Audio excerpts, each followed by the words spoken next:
this is your host, Julia Napini. I am a clinical and forensic social worker who owns a counseling practice and a consulting business. In this show, we discuss the challenges of being successful in business while maintaining your integrity and staying true to yourself. Join me while I interview other professionals and share insights from life and experience.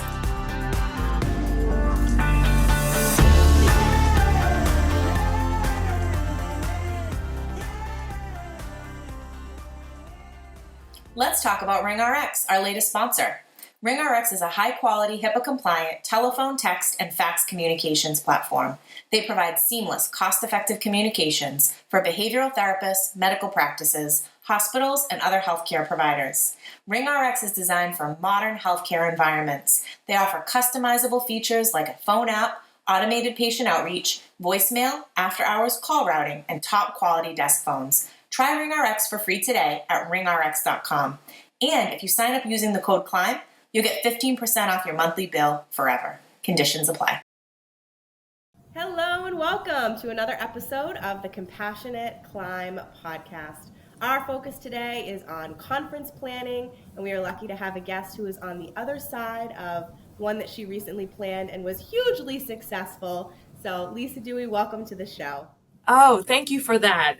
Hugely successful. We're lucky, and I appreciate. I'm so glad to come talk to you.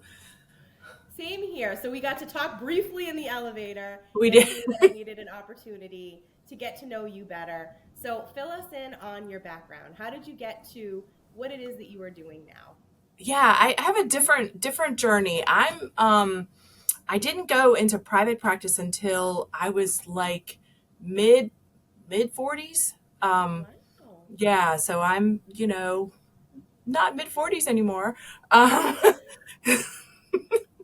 don't know if we're sharing ages and stuff, but I just kind of got, was in a leadership position. I just was done with it. Somebody was opening an office and they were like, I have a space and you can sublet. And I'm like, oh, what the heck, right?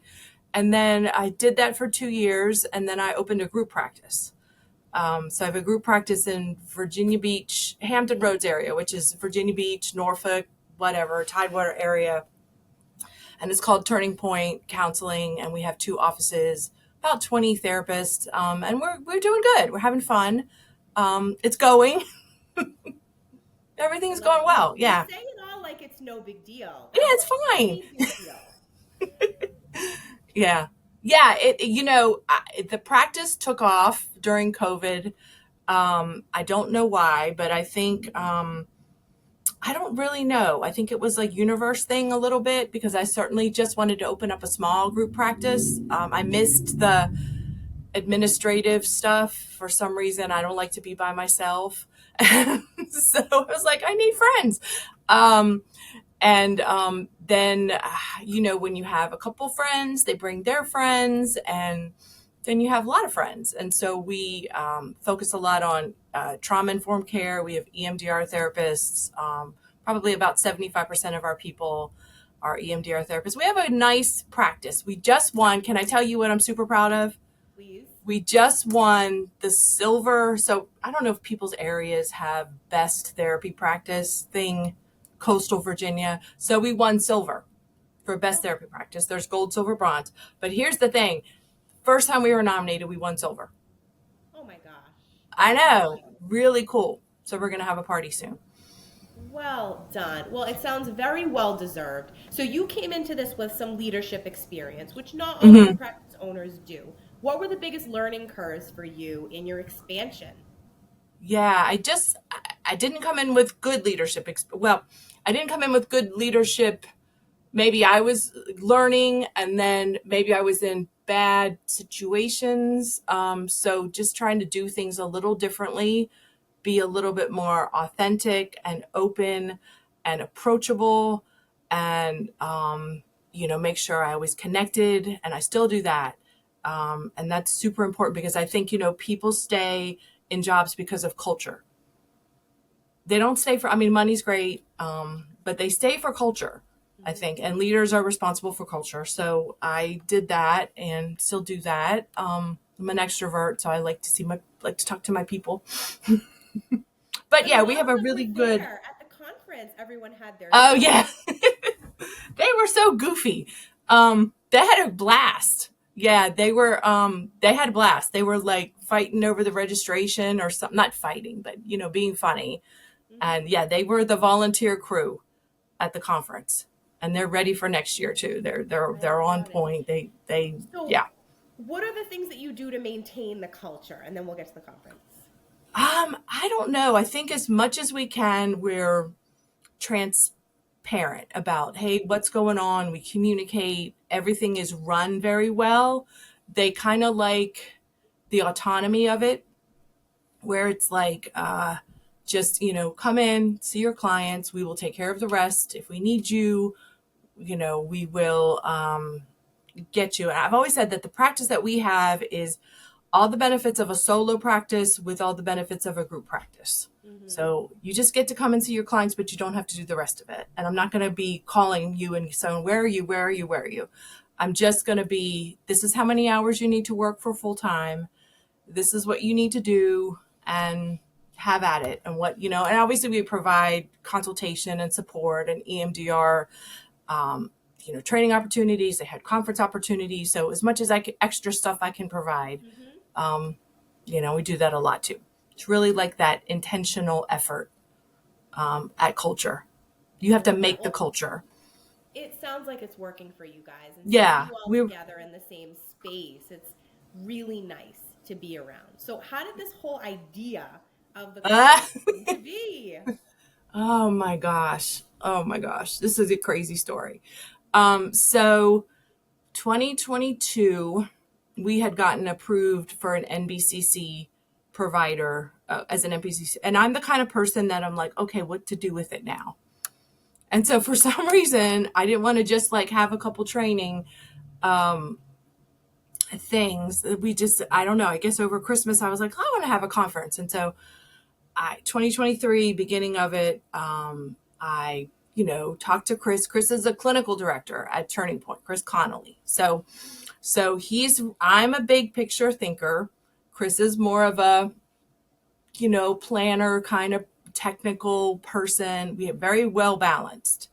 So I was like, hey, I was thinking about having a conference. What do you think? And completely thinking he'd be like, nah, let's not do it, blah, blah, blah. Here's all the reasons. Instead, he's like, yes, let's do it. And I'm like, okay. So after that, it was so weird because things just fell in line. I went to a Chamber of Commerce meeting and I met somebody that from the hotels out in Virginia Beach that would take you around and show you all of the hotels. And she's just like, I'm like, how am I supposed to find a hotel? Am I just supposed to drive around up and down the strip and just be like, hey, I want to have a conference? She's like, no, you submit a proposal and 5 hotels will answer. And that's what happened. We just got driven around one day and we got to pick the hotel. And then it just kind of, the speakers came on board. We had a lot of great sponsorships and, it just kind of happened. I don't want to say it just happened like magic. It happened with a lot of hard work, but the things fell into place the way when they needed to. Also, it was a lot of work. I'm so glad that it all fell into place the way that it did and kind of just evolved one thing after another. How was the process planning it with someone else? It seems like you both are a really good fit for that. But how did you identify who would do what and get everything in order to run as seamlessly as it seemed? Yeah, I think we just we just communicate a lot about like texting constantly, what about this? What about that? Constant texts. We sold another ticket. I think, I worked on the sponsorship stuff and the speaker stuff, and he worked on the logistics of it. And I think we both kind of knew like what our strengths were, and what like I can't do the logistics. He did great with that. And that's a big part of a conference. It has to run smoothly, but you need sponsorships and speakers and, it's not cheap. So we just kind of tackled it. We would meet every Monday and kind of decide, okay, what are the tasks at hand and what do you want to divvy up? And we still do that now, as we're planning our new conference, we're doing it that way. So I think it's like, what do they talk about? Learning to work in your zone of genius. they talk about that a lot. And I think we kind of like, okay, this is my zone of genius. I can get people to give me money. And he does better at this is how the registration should be. And we need this survey or whatever that ends at the tech stuff. Good gracious. He was so good with the tech stuff. Like, I'm just going to walk away. What a great partnership.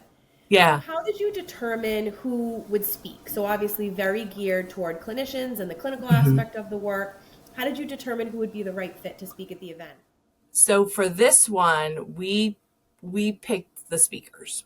That won't be the way it will be going forward. We're going to actually do a call for speakers soon. So watch out for that. But this one we picked based on topics. Like, we sat down and was like, what are the topics if we were to have a clinical conference for mental health professionals along like all of the different types of jobs? What do people want to hear about? And with stuff like, working with law enforcement or, chronic illness, or creativity or stuff like that. And that's how we're kind of approaching it with this one. Like, what kind of things would we really like to see? Because it's a clinical conference. There's no entrepreneurial stuff because of just the CEs. So it was like, can we find a track for people that are inside the therapy room to learn different things about the things that they need to know about? And then can we have a track for how counselors can work outside the therapy room, self-care and different things that they can do. And so we found those speakers kind of based on that. Because we were like looking at Clinician Connection being like the whole person. And then, of course, lining it up within the CE's person, having to get that done. Sure. Well, and obviously you being from that area, but me as somebody who traveled to that area, what a great location to be. Yeah, the beach is like right there. And you can walk to everything for the time that you're there, not needing a vehicle to get around and do some fun things and really get the whole experience. Yeah, we'll be there again next year. Like, for me, what sold me to that place was walking off the elevator and seeing the ocean. Like, as soon as you walk off the elevator, like, because you hear it's location, and I think it is because obviously it's who's speaking and what they're speaking about, but it's also where can I go to get can I build in a time with my family, or can I build in going to a new place? And the other thing, when I was thinking about the conference, I was like, we don't have anything on the East Coast. And so I was like, we live in a beautiful area. We live in Virginia Beach. There's all kinds of stuff, even now, Williamsburg, it's all here. Why not? Within like what, 3 metro areas. Absolutely. Well, I'm also curious too, looking back now that it's behind you and you're planning the next one, is there anything that you're going to be doing differently? And what are the things that you feel worked really well that you would absolutely do again? Differently.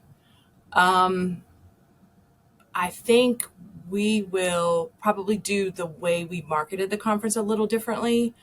I think just because it was new, we spent a lot of time marketing, because we had to get the newness.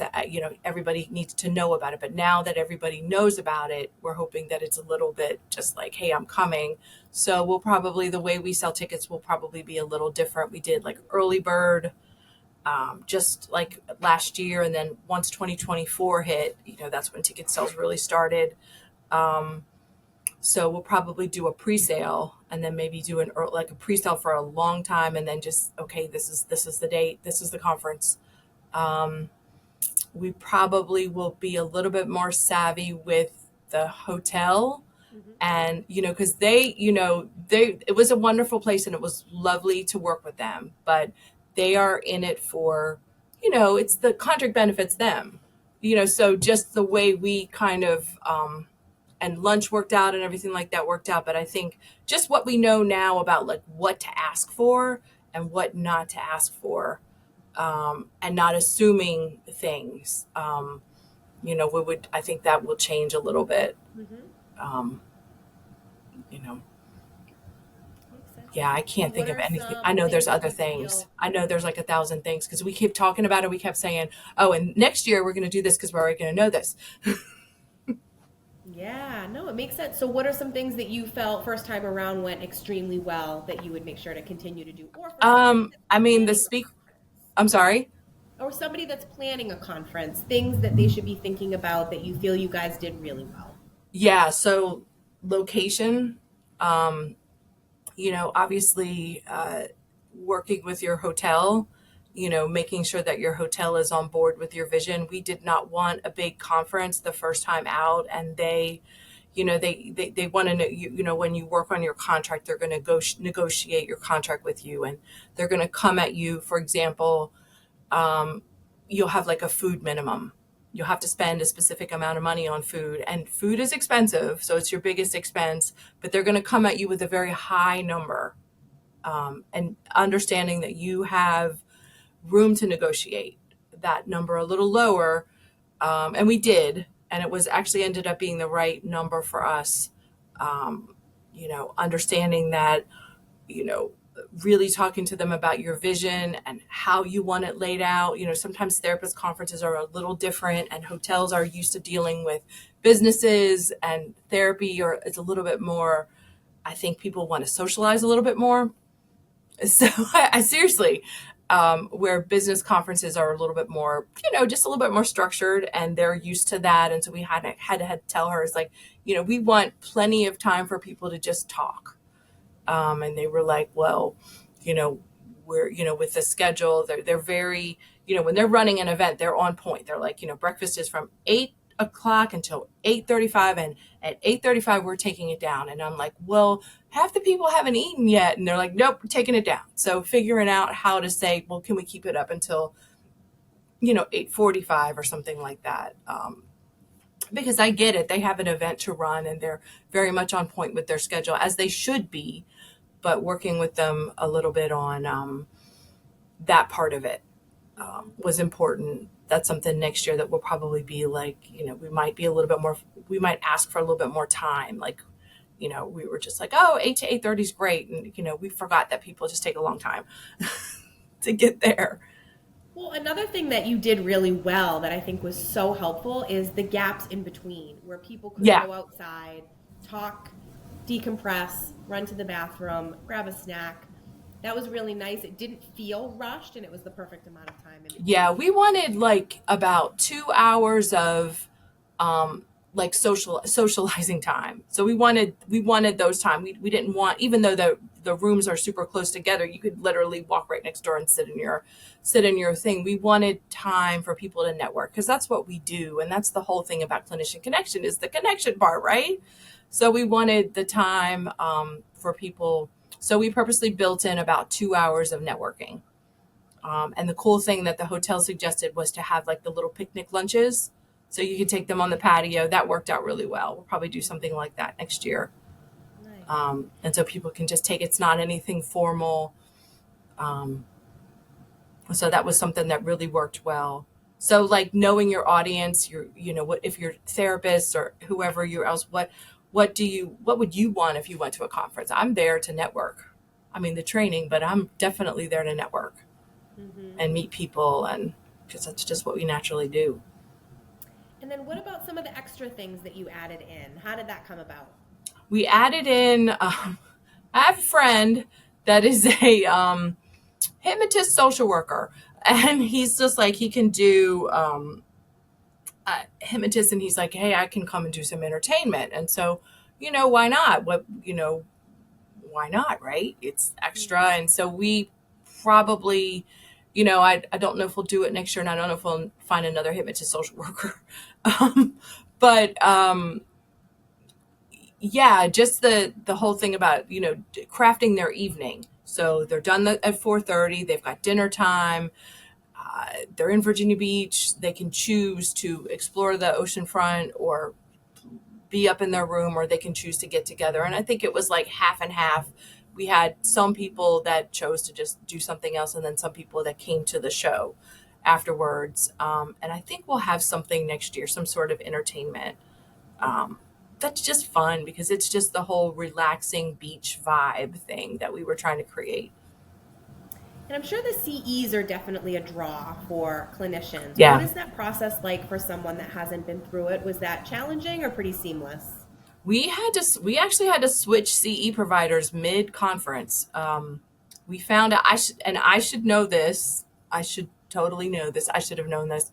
Virginia social workers cannot take NBCC.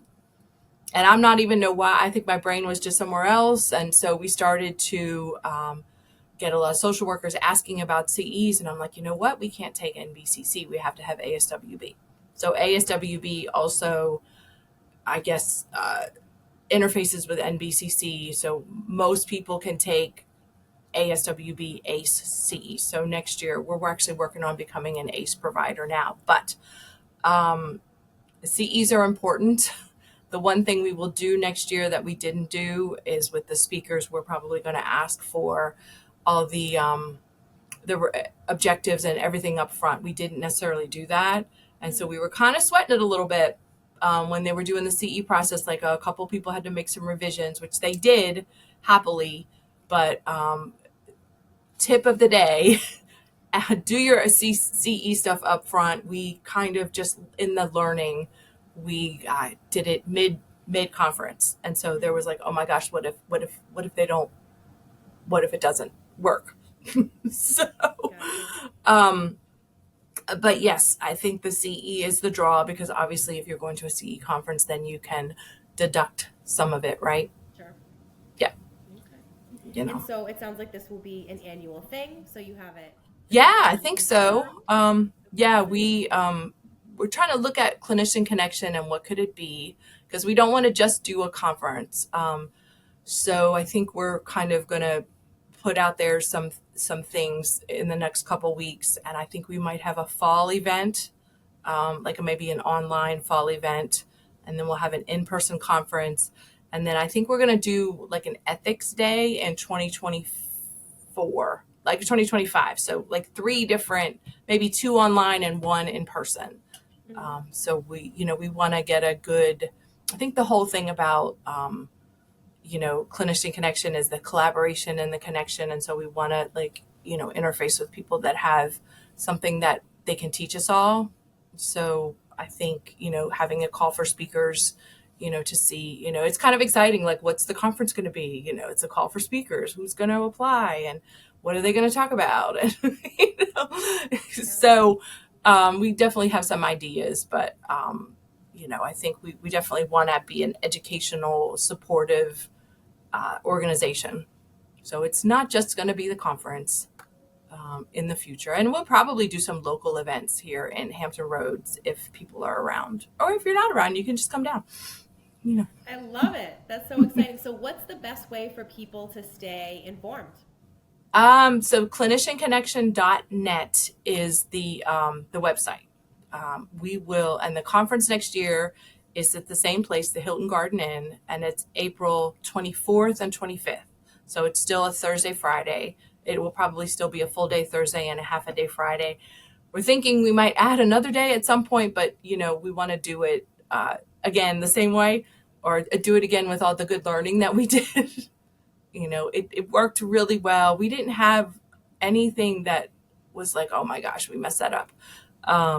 That was awful. So we did good. I want to do it again.